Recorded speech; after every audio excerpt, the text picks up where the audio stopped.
What's up guys, DTwo from DTwoAOV.com here with your AOV 3.0 update review. It was such a big update, they call it 3.0.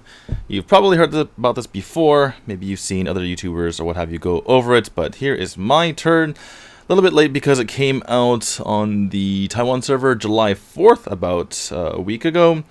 And it's going to be coming out next week after the AWC, which I will be in Vietnam to cast live in person. Super excited about that. That's why this is going to be a little bit shorter of a review, so I can go ahead and get packed, get ready to leave tomorrow, first thing in the morning, to I have to wake up at 5 a.m. Feels good, man, but also feels bad, man. All right, let us go get on right into it. First of all, the new UI. The new UI, it's more like identical, I was gonna say synchronized, but that's not the right word. It's basically all the same now, which makes it easier to kind of navigate, makes it easier to look at. I think it looks less cool, but it's simpler. It's definitely easier to navigate right now, so sure, fine, good. You'll get used to it, even if you don't like it at first. Moving on, the graphics improvements, though, are absolutely amazing, and you will absolutely love it. The graphics have been improved for all settings, so even if you're playing on lower settings, it will look better. The best part is just how vivid it looks, and the fact that every time you step into grass, it moves. Every time you step into water, you can see the footsteps. By the way, your opponent cannot see you stepping into the grass, even if it moves. It only moves on your screen, so don't worry about that. Yeah, it's awesome. So, along with that, there's another graphics setting above high labeled HD. So if you want to have super high quality, then there you go. Next thing, the new rune system. So this is a massive change. This is maybe the biggest change I've ever made to the game, other than when they completely changed the map. And this actually might be bigger than that. So basically they added something that is as impactful as Arcana, if not more impactful. What happens is there are 4 different types of runes, and you put together your rune build. You have 1 main rune, which is the top one, and 2 side runes, which are these 2 bottom ones. These do not have to be the same color on the bottom. The one on the bottom the 2 side runes have to be a different color from your main rune. But these 2 side runes on the bottom can be the same color, or they can be a different color. Now, what these runes are basically buffs / active abilities / passive abilities. There's a bunch of different types of them. I counted them, and there are 3 of each level 1 and 2 of each level 2, so that's 12 and 8 respectively, if you multiply by 4, because there's 4 colors. And there are 3 level 3 abilities / buffs for every color, with the exception of blue, which has 2. So you add that all up, there are 31 different abilities / buffs that you just get from the beginning of the game, and everyone gets them as long as you are level 5. Once you reach level 5, you get these. So basically, every single, unless you're like completely have never played the game before, everyone gets these. And I linked to the article here that shows them all.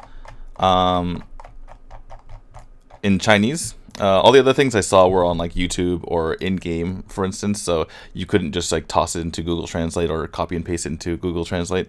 So if you want to look at that in the week before it comes out in your server, then go ahead and do so. You can go ahead and Google Translate it. The way they have it laid out is like they'll have like this chart thingy, and then they have it. These are the buffs. You can Google Translate and read it, and then these are the explanations. So make just so you know, because reading it can make it seem like there's 2 different like sets of buffs when one is just the buffs and one's the explanations. Anyway, I did translate 3 of them just to give you an idea of the power level. For instance, so the blue level 1 ability, and blue is like the creative one, like the non role one. So it's not marksman, mage, support, tank, warrior, assassin. It's just like etc. And so you get basically the arcane or active ability, which makes you impervious. And you don't get it until 3 minutes of the game, and you can only use it once. So it's kind of nuts how that can affect the game and how strategically you have to use it, right? Do you just blow it early to make sure you don't die? Do you hold on to it late. Like you could totally flip a team fight, for instance, but you only get to use it once. But then again, you don't have to buy like art to go for it, and you can use it on basically anyone as long as you have the blue level 1 ability, which can be one of your side runes. So it's perfectly. I mean, basically anyone can just have this if they want to. There's another one, green level 1 ability. If you're on a bush and within 4 seconds of leaving the bush, you attack someone, you deal 4% of the enemy's current health as 2 damage. So basically, they're immediately chunked for like a nice amount of their health. Very nice against tanks. That's a green one, so that's actually a support one. But it's one of those things where like, oh, so you can actually pick a more offensive thing if you want to, as like a marksman or an assassin, right? You don't. It's not like you go, you know, like a yellow for marksman, and then what do I do for the side ones? Green, I guess, and then you actually get the ability to pick an aggressive one if you want to. One of the level 3 abilities I have written down. After you attack the same hero 3 times in a row, you summon a spirit that attacks enemies you attack. Has 850 unit range, deals 40% of your attack damage, and retains your attack speed, lasts 5 seconds, and cooldown 10 seconds. So it's basically almost always up. The difficulty here is just attacking the same hero 3 times in a row. There was something else about having 15% of like items abilities, but I tried to test it and it never came out. So yeah, we'll see if that is actually a thing. This is the spirit right there. And I already mentioned my thoughts, but I think this is I think it's nice just to have added complexity to the game, because a lot of people will just kind of pick the same hero, constantly play the same hero, and like constantly have the same build, so there's no variety to it. And you know, if they don't want to switch their build, then there's nothing changing from game to game to help them improve or help them switch things up. So maybe they can just switch up their rune build, for instance, give them a couple of different abilities. And also it allows for things to kind of open up, right? Like for instance, say someone has trouble at certain parts of the game. I believe there's like a big shield for one of the yellow ones that you get for level 3. Like say you're having a lot of issues at playing as a certain type of hero, and then like, you know, you just need more damage or you just need more shields. Like you can really just alter the way you play depending on the rune, which makes a huge deal. It makes it a lot more kind of dynamic than like Arcana. I think the best thing is that they're available for everyone from level 5, so it's not like a cash grab, right? It's just something to improve the game, or at the very least get players to continue playing. So that is nice, and I'm really looking forward to it, actually. It will be confusing, however. Oh, by the way, one thing I should mention, that you have to set your rune builds before you enter the game, because you can't alter them once you enter the game, obviously. So make sure you do that, and you have to do that for every single hero. That said, there are 3 preset rune builds for each hero, so if you're just lazy, then you can just pick one of those. Alright. Arcana revamped. This is really nice, because now you can just upgrade level 1, level 2 Arcana to a level 3 Arcana, and that means that you get the full value. I think the way that they did it, like say for instance, you have a level 2 Arcana, and you want to upgrade to level 3, then because the level 2 Arcana originally costs 80 gold, then it will only cost you, well, only, quote unquote, only cost you 800 gold to upgrade it to level 3 one. And if you have a level 1, then it also makes it even cheaper. And if you have like all the Arcana in a given like set, basically you can like disenchant them essentially and get fragments, and then you can try to get other Arcana that way. You don't get the gold anymore, but it makes it a lot easier to get Arcana, and that was what most people were spending their gold on anyway. So I think this is a better situation. I think this makes it easier to get all your Arcana. But in order to make this work, they added 18 level 1 Arcana and 6 level 2 Arcana, and almost all of the rest of the Arcana in level 1 and 2 were changed. Obviously none of the level 3 Arcana were changed. The whole point of changing the first 2 levels were to kind of align them with a level 3, so that there's something to build into. Another thing that's really nice for new players is that all the Arcana slots will be open at open at level 7 rather than needing to get to level 30. Although at this point, I don't know the purpose of actually leveling up anymore, other than just getting stuff. So, time to cash in those XP cards, I guess. I don't know. Another quality of life change is that there are now just free Arcana pages. Like there's just 8 preset Arcana pages, and that use the Arcana that you have. The one thing I had issues with this though, because I have like a mix of level 2 and level 1 Arcana on Taiwan. It's not as obviously developed as my other accounts, and I think I was able to get to like 55 points or something like that. But when I went to the preset Arcana, they were all like around 30 or 33. So it's not the AI here is not perfect. You know, it doesn't always, like, I would rather have like a non-conforming level 2 Arcana than a level 1 Arcana that is like more towards the build. But anyway, maybe it's good for me. Maybe I should just pick it. Finally, this is probably one of the better ones, is that they give you recommendations for each hero. So if you have like all the Arcana available, you can just click this button on the right, and it sets the Arcana for you. If you click this right arrow here, it shows you some of the top Conquer players in the games, what they use for their Arcana. So that is super nice. If you don't know what to do with your Arcana, it's really easy to just get in there and see what other people are using, see what the top players are using, and see what is generally recommended. So all this is well and good. Really no big difference to experienced players other than making it slightly easier. But for new players, this is really, really, really nice. And it makes Arcana not so frustrating anymore. Alright, moving on. The map changes. So they moved a couple of things around. Like they moved, like for instance, this bush over here, they moved some other bushes around. Or sorry, they moved this bush here. Sorry, my bad. And they added a bush here, or they took this bush away and added a monster camp here. This bush ended up coming over here. The biggest thing is that this monster camp over near the mid ended up moving towards the top left. And if you flip the map, that means it goes to like the bottom right of the other side of the map. And that, I really like this because it makes it a little more symmetrical. A lot of times, if you are like a DS laner and you really hope that the DS is on the top so that you can go and steal the small camp from the jungler opposing you, especially if you're winning your lane. Now you get to do that in both sides, and you don't have to worry about RNG as much as far as like taking this camp away. It also makes like this rotation more interesting, right? Because now this is not like this like title circle; it's a little bit more spread out, which is a little bit more similar to the other side of the map. And then there's like a small change here. The dev said that this is to favor the defending side when they're like defending against invades. Like you can just hide in this bush if they're taking your stuff, or if the game is getting late, then it's harder for the aggressive team to siege up from this bush onto your bush, right? Like if you're defending and it's late game, if they're just hiding in this bush, then you can't even like leave your base without just getting completely ambushed. So this is like better for the defending team in both the early and the late game, because this is where you'd want to be as a defending team, and as a defending team, you wouldn't want the offensive team to be here in the late game. So interesting thing that they thought of, and I think it will help a little bit. All right, more changes. They got rid of the 10% reduction in golden experience when enemy minions are killed near the tier 1 tower.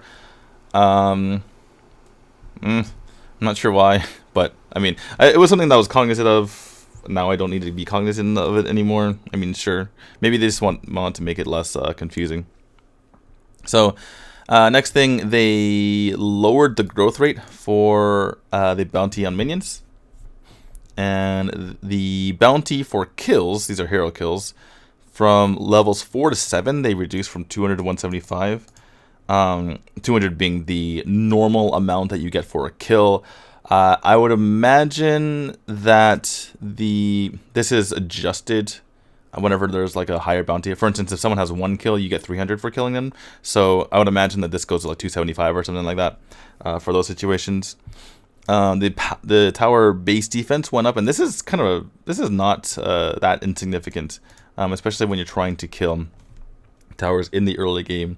So that is there as well. Damage reduction when attacked by Darkslayer. The Darkslayer got a little bit too strong, I would imagine the devs thought, and I kind of agree with them. The Darkslayer was making it so that people really couldn't take it at all.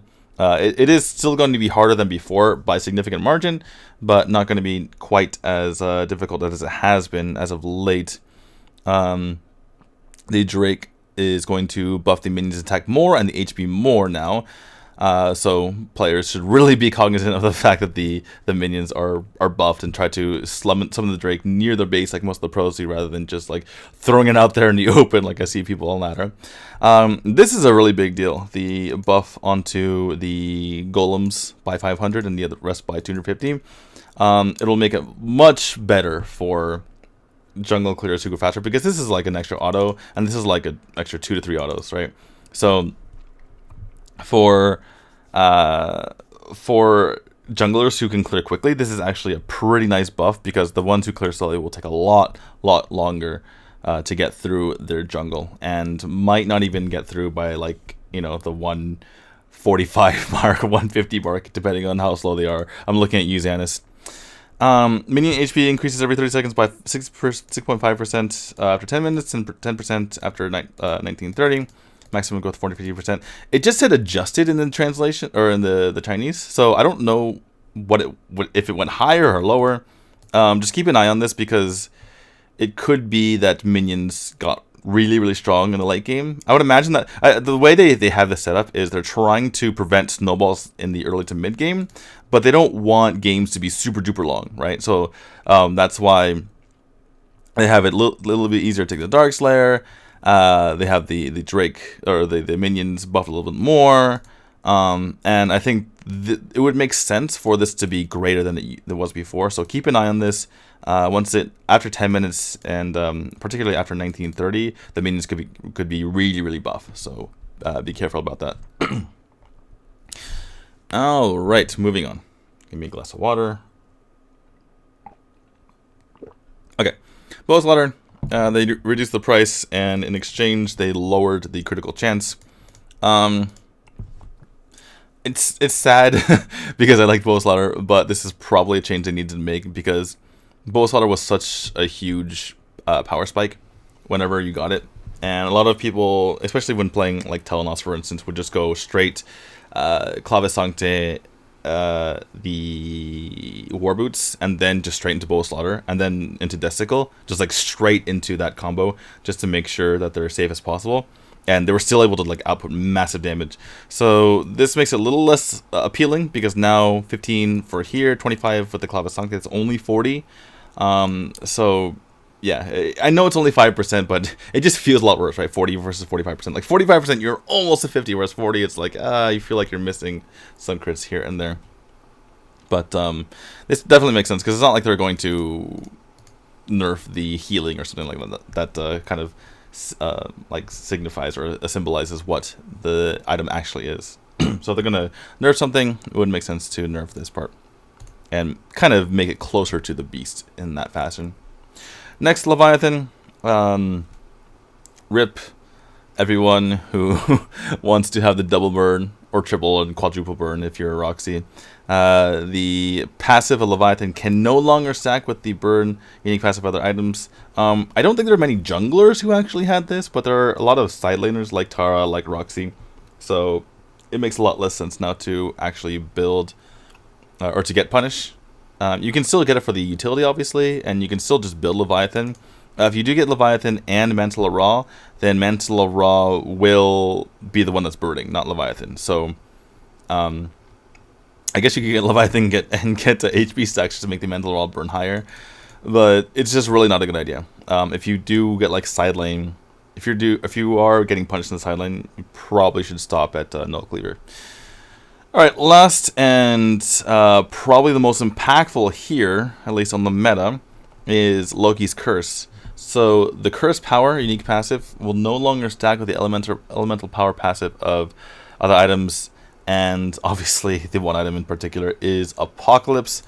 Now, if you didn't know, Loki's Curse is like half and half stacked with, or it stacks, sorry, not stacks, scales, excuse me. It scales to both attack damage and ability power about evenly, or it might even be more attack damage, whereas Apocalypse scales a lot more with ability power.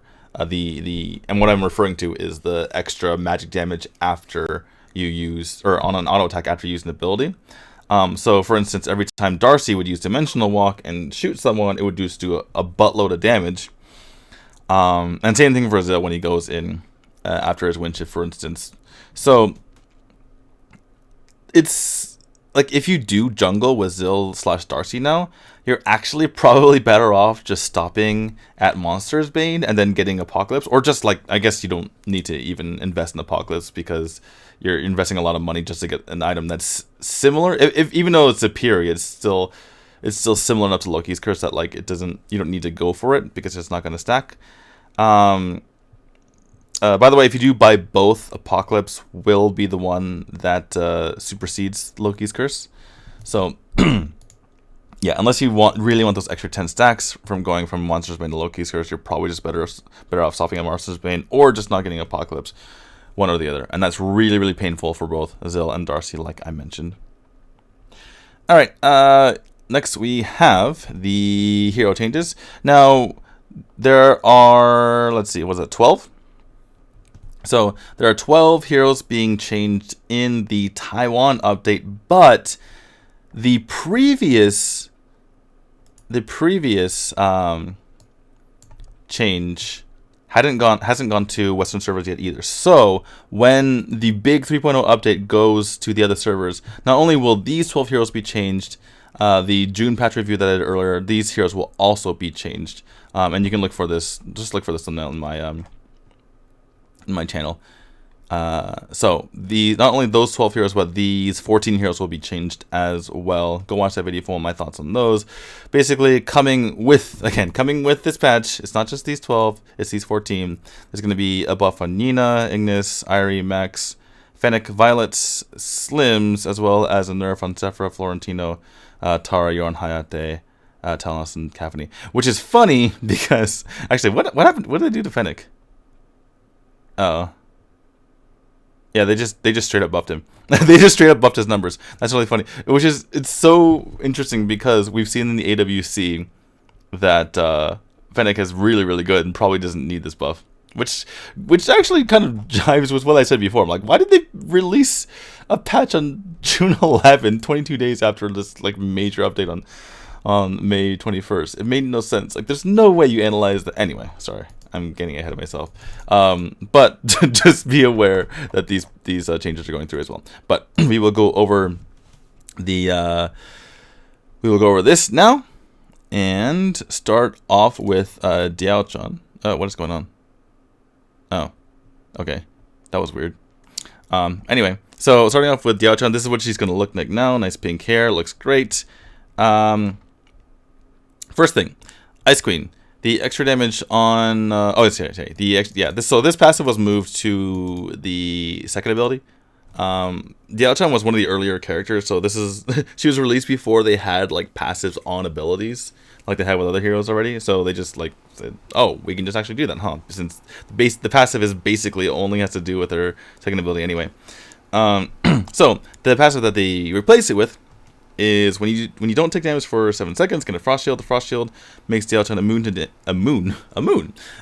damage and control effects for a short period after taking hero damage. So I went and tested this, and if you take a look at this clip, you can see that Crixie hits me, and then she tries to hit me with a knock-up, and I don't get stunned, but I'm still taking damage. Like I'm taking damage like well before, or like a split second before the knockup comes. So, and I tested this a few times. The control effect immunity lasts a lot longer than the damage immunity. So keep that in mind. Also keep that in mind if you are, I would say keep that in mind mostly if you are opposing Diao-chan, right? Because if you want to damage her, or if you want to CC her, attack her and then wait like at least a second, like more like a second and a half, and then CC her. All it takes is like one auto. If you want to do like heavy damage to her, like auto her, and then wait like a half a second, and then go for your big hit, whatever you want to do. This is really good for like assassins, or against assassins, I mean, because assassins don't really have anything that doesn't do damage, right? Like they're when they jump on you, that same like dash or jump, whatever they do, where it's like Cricknack or Zephys or Butterfly, what have you, like their initial thing does like most of the damage, so that's huge against them.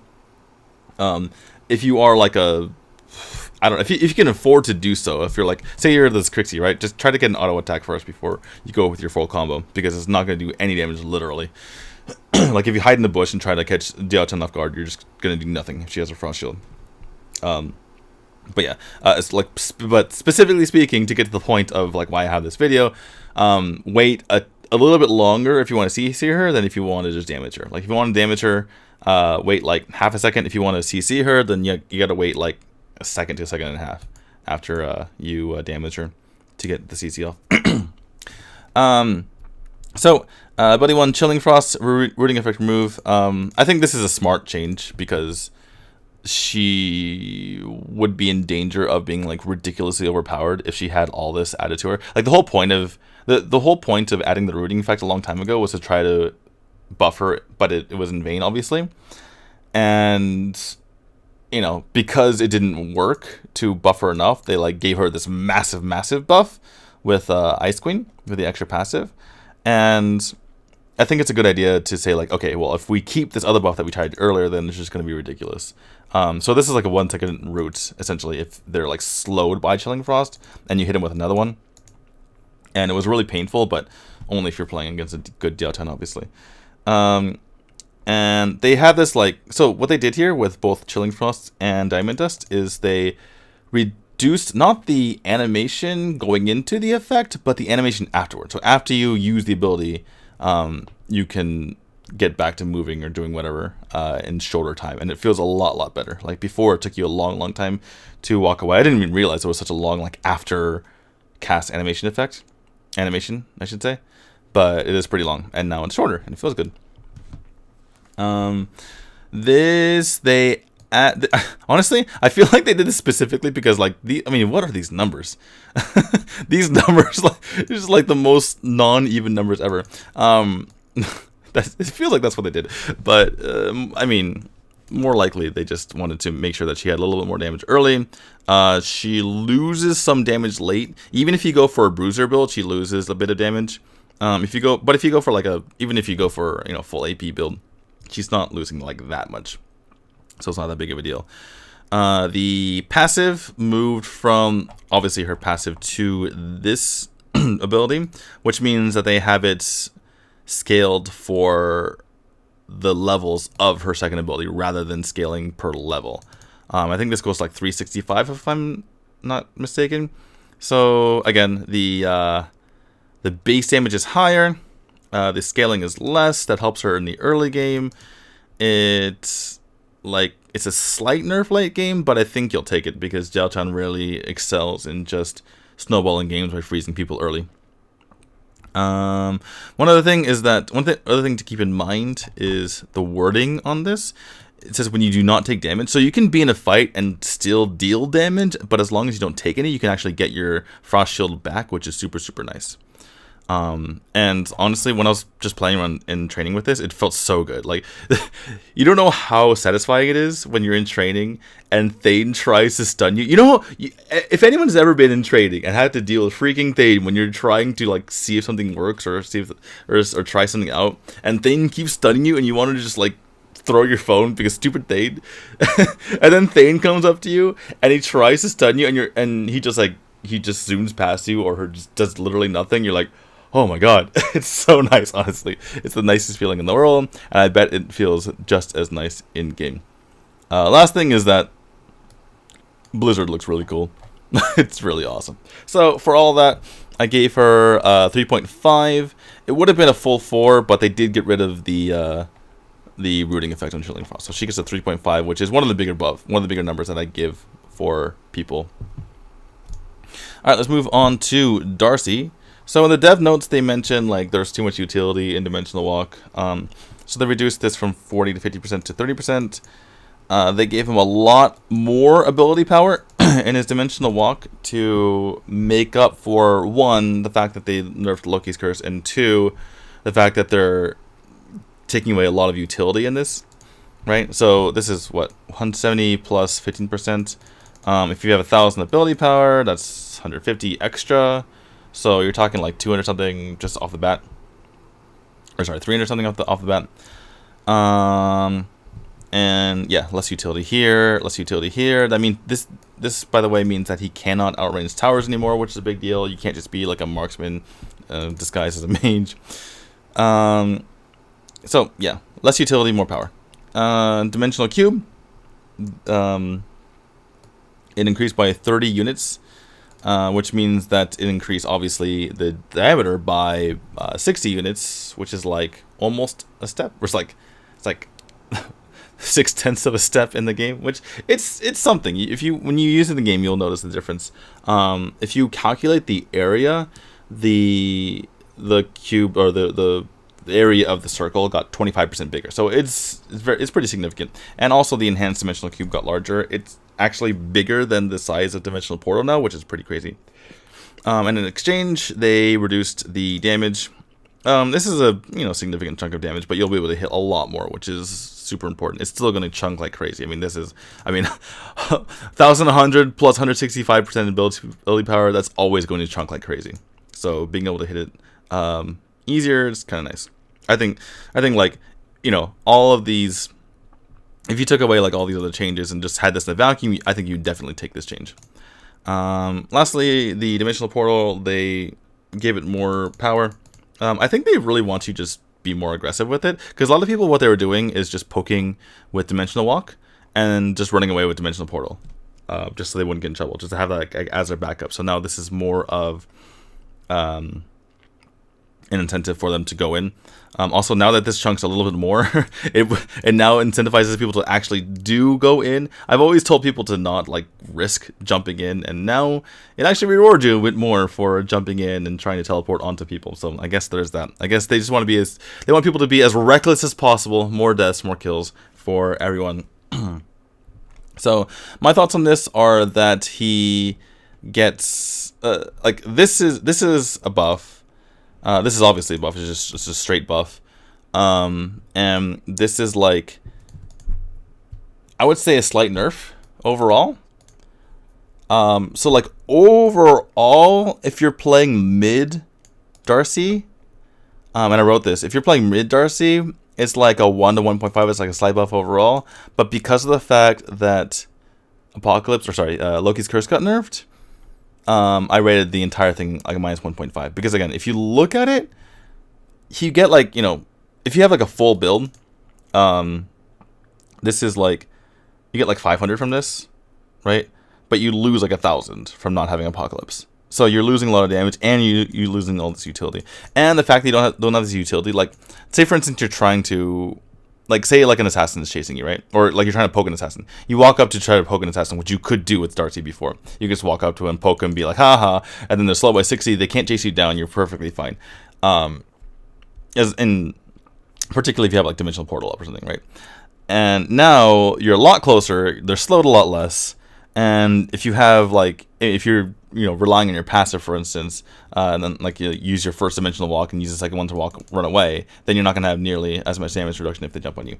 So that's all pointing to the fact that the lost utility plus the fact that you lose a lot of damage is bad for jungle Darcy. It actually is overall a buff to mid Darcy, and I imagine that's what they were trying to do with this change. All right, next is Tulin. Sorry, every time I see Tulin, I just have to do the. I don't even know if they say his name like that anymore. But back in the day, it's like save Tulin, and I don't know, it's hilarious.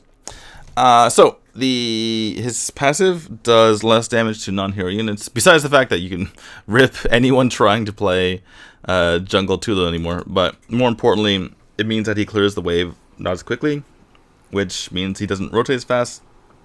A lot of people will just avoid Tulin in the early game anyway, and that allows him to clear even quicker and just rotate even quicker, and he's a nuisance. He's basically just like having like an extra person on the field in the early game. That's why he's so good. And the other thing that he nerfed here is the charge time for Lightning Strike. If you don't play Tulin, what this is that he gets 3 charges on Lightning Strike. You can't use them within 2 seconds. So if you use one, you have to wait 2 seconds to use the next one. But the actual charge time for those uses was 10 seconds. Now it's 12 seconds. In the late game, this doesn't really matter because you're gonna have CDR, and the change is only actually it's actually a buff in the late game, huh? Interesting. I wrote that wrong. I totally read this wrong. Anyway, it's actually a buff in the late game, interestingly enough. But the fact that it's up 2 seconds early game is a massive deal. And you might think of it, oh, you have 3 charges, but that just means it's 3 times the nerf, right? Because every single charge just comes later and later and later. So when you're rotating around the map, it makes it a lot harder. You can't just use them willy-nilly on people anymore. So I went ahead and gave him a pretty harsh -2.5. If you think of the charge nerfs as 1.5 and the lane clearing as 1, or vice versa, depending on what you value, then add them up, 2.5. Next, Maganga. It's funny, they have this change under the title of his passive, which, I mean, I guess it makes sense. They could have just said his base stats, attack range lessened, but they put it under Voodoo just to drive home the point that this hurts his passive, or this helps his passive, excuse me, if you increase it. So yeah, this is nice. Definitely, it's starting to get close to marksman range, or depending on what marksman you're talking about. And then Toxic, his first ability was so short, so this helps a little bit, although it's only 50 units, so it's whatever. 20 units will probably feel good, probably feel better than it objectively is. But yeah, he's still not going to be great. This doesn't really change the fact that he's slow and doesn't have great range even with these changes. And yeah, just avoid him early game. Just don't even mess with him early game, and you win the game against him. Again, like I mentioned in my tier list, this always bears repeating, just because people never listen, or people are dumb. And the only reason why Maganga ever wins, if you're getting frustrated by Maganga because you're in lower levels, just literally don't fight him for the first 3 levels, and you'll win the game. Next, Lorel, she gets a movement speed buff. This helps her rotate in lanes in the early game, which is nice to be able to have her snowball the game. And the faster she snowballs the game, the quicker she gets to her items, and she needs items to work. She's very poor in the early game. That said, I don't think she's going to ever get strong unless the meta changes, and I'm kind of happy that the devs didn't try to go out of the way to buff her like crazy, because she just needs a meta change back to more sustained fights rather than burst damage fights, and she'll be fine. Trying to buff her wouldn't make any sense, because you'd have to just change everything about her. Next, Valheim. This is where I got completely frustrated at the patch notes writers, because they had complete wrong numbers. These numbers here are not the numbers that are actually in the these numbers are not in the game right now. The current numbers are 115%, and was it 75%? These are already changed earlier on, and the patch notes writers are just clueless. So the real change, since these numbers are basically the same, the only changes really are that his Valheim's attack went from 178 to 173, and that's all the base damage on all colors have gone from 80 plus 10 per level to 75 plus 9 per level. And this was specifically done because there's a specific rune, that buffs both ability power and attack damage. And Valheim would have benefited more than other marksmen. That's literally, they're just trying to balance that out. So he gets a 0. And the same thing happened with Kali. They lowered attack because she benefits more than other mages because of that specific rune. So she also gets a 0. Aram. So Aram, this is interesting. After being out for a year basically, they finally nerfed her early game damage and healing, because she's still a pest in the early game. But it's funny that they're doing this now, because she's not even part of the meta anymore. That said, there are degenerates on ladder who will pick her specifically because she can invade well early game, and that's all they know how to do. I was streaming the other day, and I specifically had this player who's a career 46% win rate in high diamond, and they just picked Aram and invaded and had no idea how to play her other than that. And yeah, it's just it worked. And so yeah, no more just having free wins because you put up 3 beasts and ran into their jungle. Now that healing and damage goes a lot lower, and they buff it towards the end game. So, to make up for her lack of ridiculous invading / defending power in the early game, they buff her in the late game. Same thing here. The actual damage on Lion Tamer, if you recast the ability, it goes down a bit, but it catches up in the end game. Excuse me. And then the cooldown goes down in the end game, which is nice.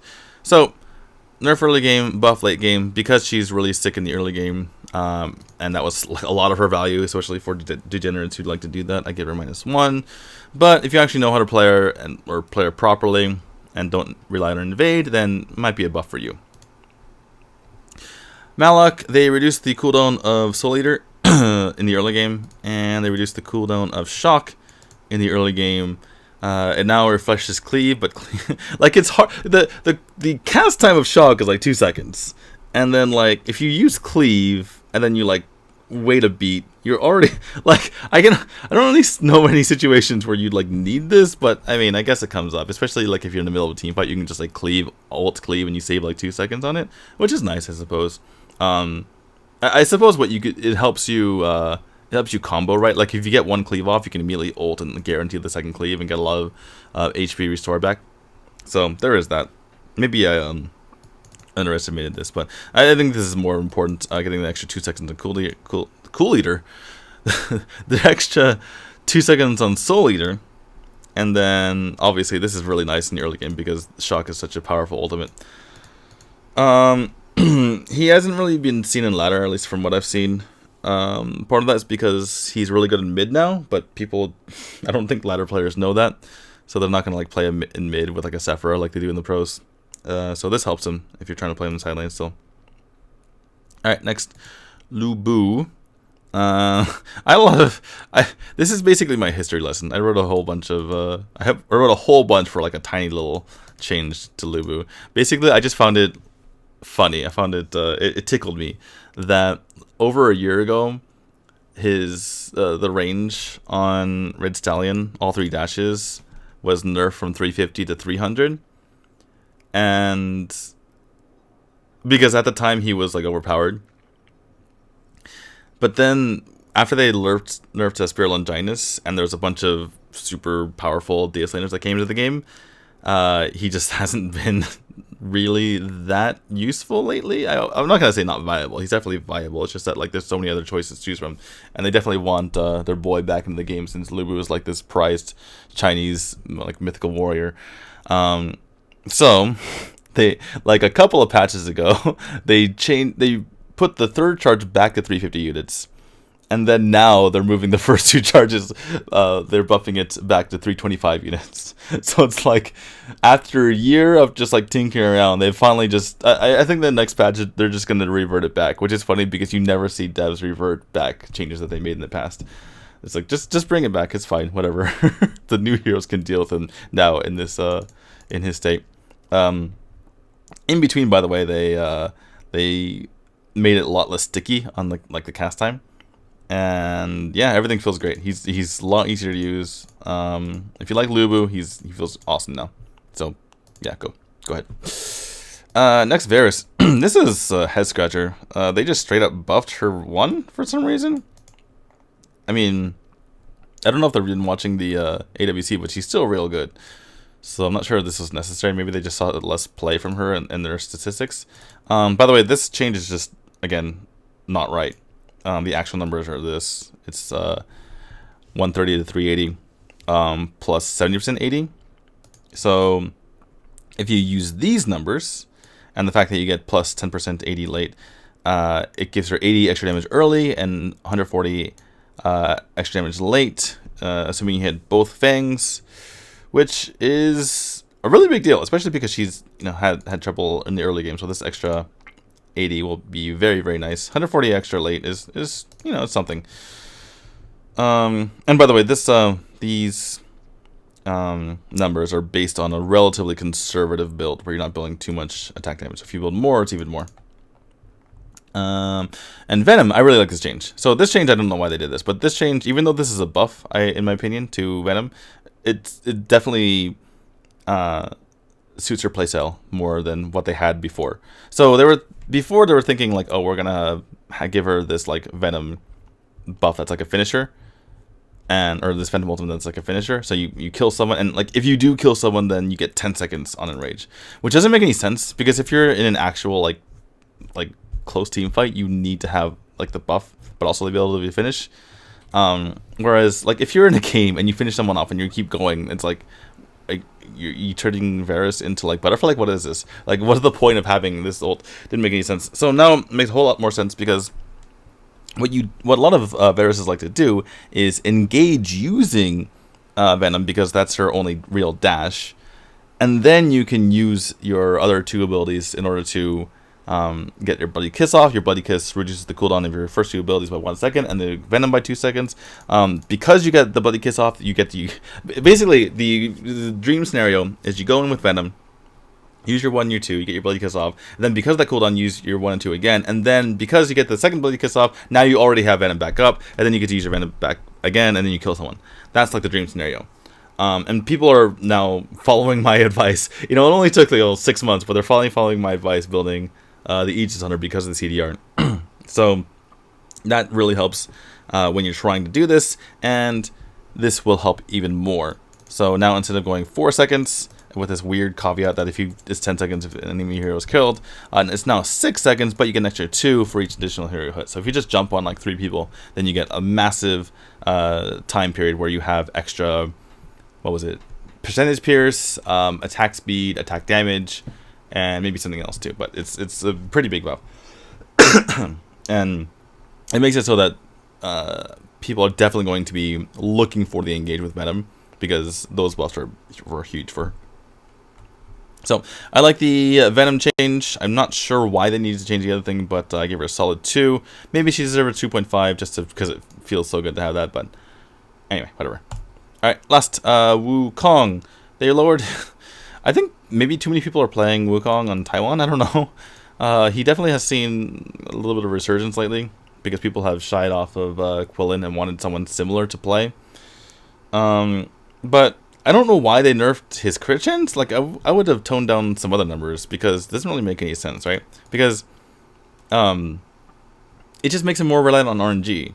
Because you're always going to build crit chance on Wukong because you need to have his damage be consistent, right? So now it just takes him longer to have his damage be consistent, so you're turning games into bigger RNG fests. I don't know. I don't like it. I give the devs -10. I give Wukong a -1 for that. And that is about it, folks. Last thing is they changed how Daochan, Lubu, Xanis, Violet, and Magonga look. Magonga looks like insane, by the way.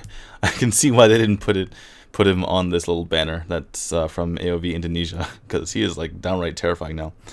They fixed a lot of bugs, including the flash bug, which people were complaining about. So that is all well and good.